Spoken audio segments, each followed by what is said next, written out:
Shalom, ya selamat ya, karena sudah memasuki di modul yang kedua.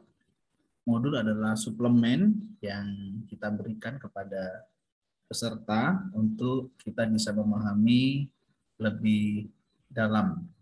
Nah, dalam materi ini kita masuk di dalam bagian yang kedua, ya 2A, yaitu tentang kuasa dosa dalam manusia lama. Dalam bagian ini kita akan bersama membicarakan tentang manusia, bagaimana manusia itu diciptakan oleh Tuhan dengan luar biasa, ya. Manusia diciptakan oleh Tuhan itu dikatakan dia dimahkotai dengan kemuliaan dan hormat dan punya wewenang untuk berkuasa atas buatan tangan Allah sebagaimana tercantum di dalam Mazmur 8 ayat 6 sampai yang ketujuh, ya. Nanti kita bisa membacanya.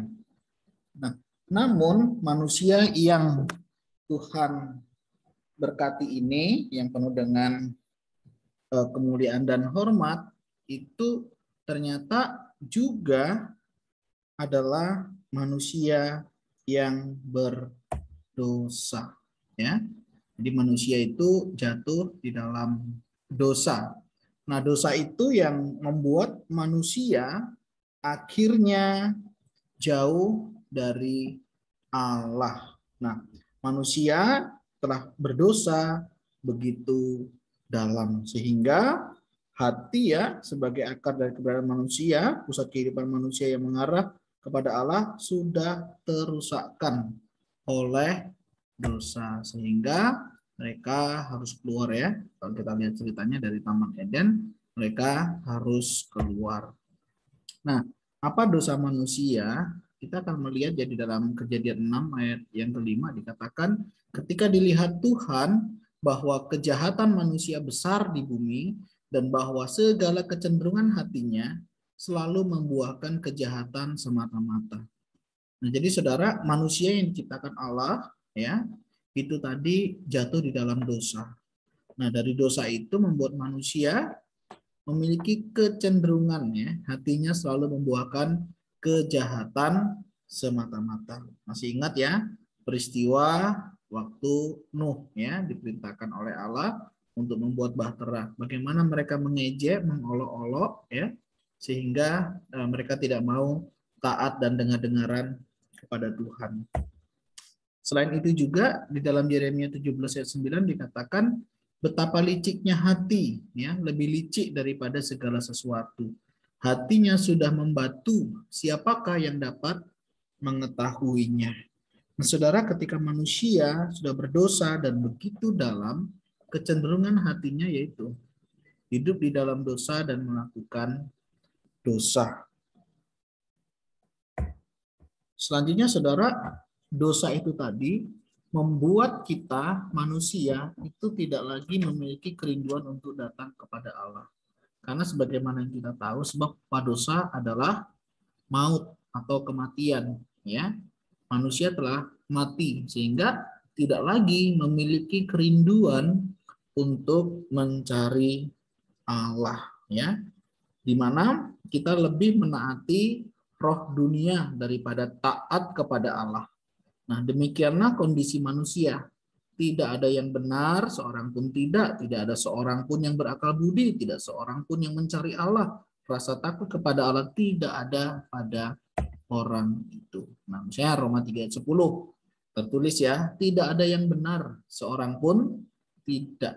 Jadi ketika manusia jatuh di dalam dosa, nggak ada lagi kebenaran. Ya, yang lain ayat 11 tidak ada seorang pun yang berakal budi, tidak ada seorang pun yang mencari Allah. Ya, udah nggak pakai akal ya, menggunakan akalnya juga tidak ada seorang pun yang mencari Allah. Roma 3:18 rasa takut kepada Allah tidak ada pada orang itu. Jadi dampak dosa yang pertama nggak ada kebenaran. Ya, kebenaran itu relatif. Menurutmu benar, menurutku bisa juga benar, menurut orang lain juga bisa benar. Tapi menurutmu benar, menurutku juga belum tentu benar.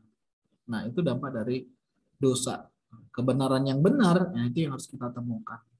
Tidak ada seorang pun yang berakal budi. Ya. Orang yang berakal budi Mereka akan mencari Allah karena dia menyadari Allah itu ada, ya. Tapi kalau orang yang tidak berakal budi, mereka tidak mencari Allah karena itu tadi sudah mengalami kematian.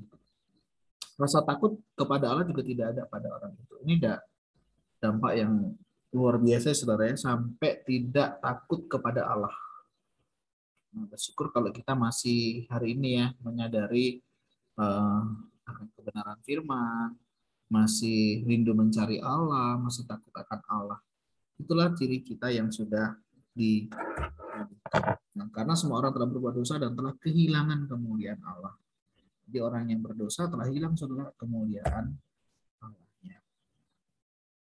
Nah, tanpa pertolongan Allah, kita tetap berada di bawah kutuk dosa. Manusia tidak bisa menyelamatkan dirinya sendiri. Hanya Allah lah yang dapat menyelamatkan manusia sehingga manusia itu bisa kembali kepada Allah. Nah, kalau kita melihat awal mula ya daripada dosa itu tercantum di dalam Kejadian pasalnya yang ketiga ya tentang bagaimana manusia itu diberikan di sebuah taman dan Allah berfirman kepada mereka. Tetapi mereka itu meragukan akan kebaikan Allah, meragukan firman Allah, dan ingin menjadi seperti Allah. Meragukan kebaikan Allah, ya. Mereka berpikir, wong ini ada banyak buah, ya, ada tanaman yang indah, masa sih nggak bisa dimakan? Ya, itu contohnya ya. Dan mereka tidak percaya akan firman Allah, mereka ragu akan firman Allah. Dan akhirnya mereka ingin menjadi seperti Allah. Ini kan godaan dari iblis yang kemudian manusia responi pada saat itu. Nah, dalam kehidupan kita sehari-hari bisa jadi juga ya, ketika kita meragukan Allah, hati-hati saudara. Itu awal kita jatuh di dalam dosa, ya. Apalagi sampai meragukan firman Allah. Wah, kayaknya firman Allah ini udah nggak benar ini, misalnya seperti itu ya. Dan yang terakhir ingin menjadi seperti Allah. Kita yang mengatur hidup kita. Bukan lagi Allah yang mengatur kehidupan kita. Nah, ini awal mula ya, jatuh di dalam dosa. Yang selanjutnya apa dampaknya ketika manusia itu jatuh di dalam dosa? Dampaknya adalah merusak natur moral ya. Moralnya rusak saudara, tidak ada yang benar ya. Karena manusia berada dalam keadaan tak berpengharapan. Manusia memiliki sifat moral, tetapi kita bukan orang benar. Kebaikan manusia bukanlah standar kebaikan Allah. Standar kebaikan Allah ditetapkan oleh dirinya sendiri. Nah, ini saudara. Jadi dampaknya di sini adalah merusak natur moral. Tidak ada yang benar. Tidak seorang pun yang dapat memperkenankan hati Allah dengan potensi yang ada pada diri mereka. Kita nggak akan pernah berkenan saudara di hadapan Allah. Karena natur kita ya, moral kita itu sudah rusak. Apapun yang kita buat, satu firman katakan seperti kain kotor. Nah, dampaknya selanjutnya adalah merusak pikiran. Ya. Tidak berakal budi. Di dalam dosa, manusia tidak memahami hal-hal yang membuat kita diselamatkan.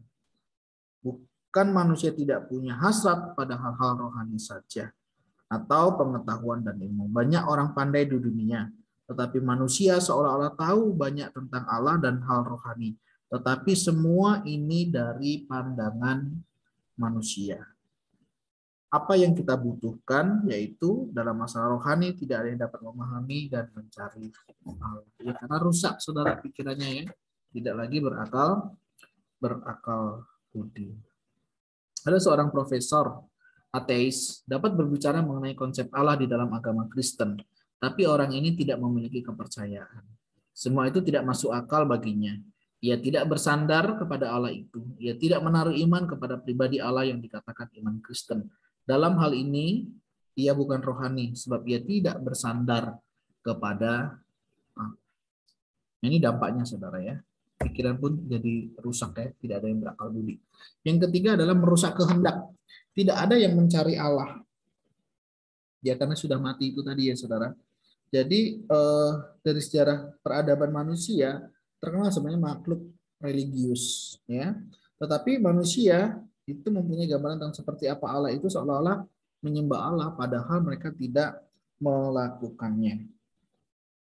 Seorang dapat kelihatan aktif, ya, bahkan ke gereja, mereka menjadi jemaat di satu gereja, tetapi apa yang sesungguhnya mereka kerjakan adalah lain dari Allah dan mencari Allah yang sesuai dengan keinginan mereka. Mereka menggunakan agama untuk menutupi maksud-maksud hati yang jahat. Jadi kehendak untuk mencari Allah itu kalaupun ada hanya sekedar menutupi, ya, kejahatannya, menutupi hal-hal yang tidak benar. Dan dia tahu sebenarnya itu tadi, ya, sebenarnya tidak mencari Allah.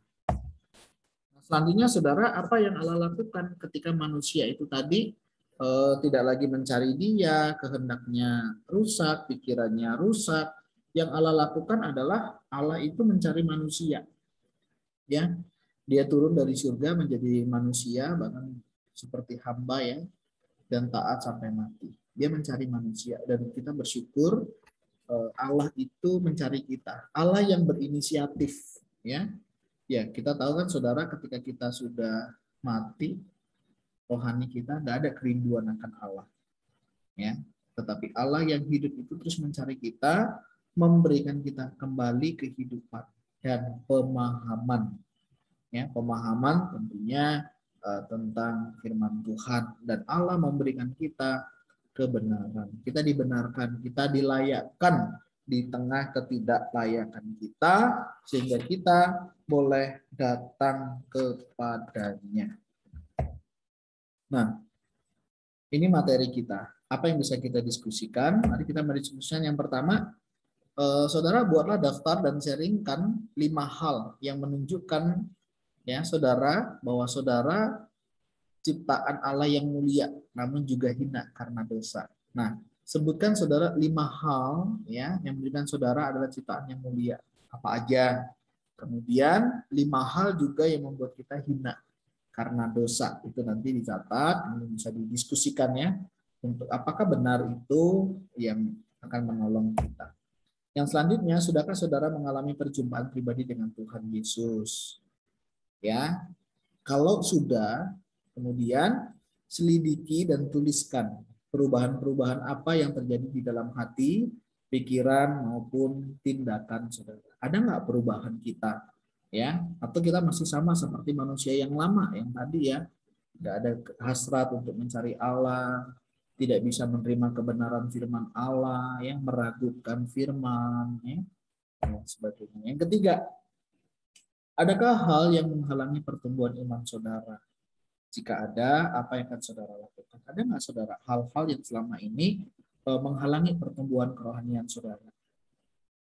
Ya, tentang membaca firman, tentang merenungkan firman, tentang melakukan firman, bagaimana menghidupi firman, ada nggak yang menghalangi? Jika ada, silakan di-sharingkan dan apa yang akan saudara lakukan, sehingga kita bisa melihat perkembangan daripada pertumbuhan kerohanian kita. Nah, saran nih, ya, bagi orang Kristen yang berniat hidup bagi Tuhan.